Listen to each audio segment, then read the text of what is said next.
حضرت عمر فاروق رضی اللہ عنہ کی ایک کنیز جس کا نام زائدہ تھا آپ کے پاس ذرا دیر سے آئی تو آپ رضی اللہ عنہ نے اس سے پوچھا کہ تمہارے دیر سے آنے کا کیا سبب ہے؟ اس نے بتایا میں جنگل میں لکڑیاں اکٹھی کر کے ان کا گٹھا باندھ کر کھڑی تھی۔ گٹھا میں نے اپنے سر پر رکھا ہوا تھا کہ آسمان سے ایک فرشتہ اترا، اس نے مجھے سلام کیا اور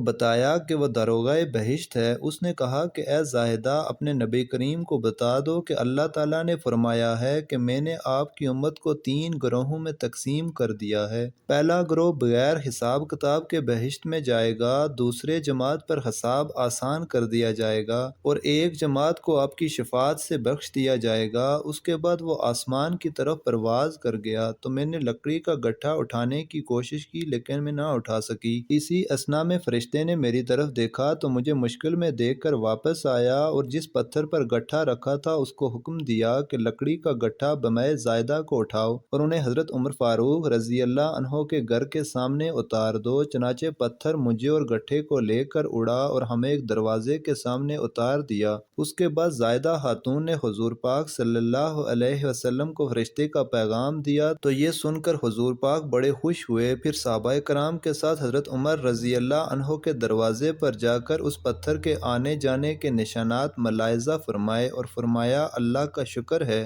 اللہ تعالیٰ نے مجھے دنیا سے اس وقت تک رخصت نہ دی جب تک رضوان نے میری امت کے جنت میں جانے کی بشارت نہ دی کہ اس نے میری امت میں بھی ایک ایسی عورت پیدا فرمائی جس کا مرتبہ حضرت مریم علیہ السلام کے برابر ہے، کیونکہ جس طرح ایک فرشتے نے حضرت مریم علیہ السلام کو بیٹے کی بشارت دی تھی اسی طرح فرشتے نے حضرت زاہدہ رضی اللہ عنہا کو امت محمدیہ کی بخشش کی بشارت دی ہے۔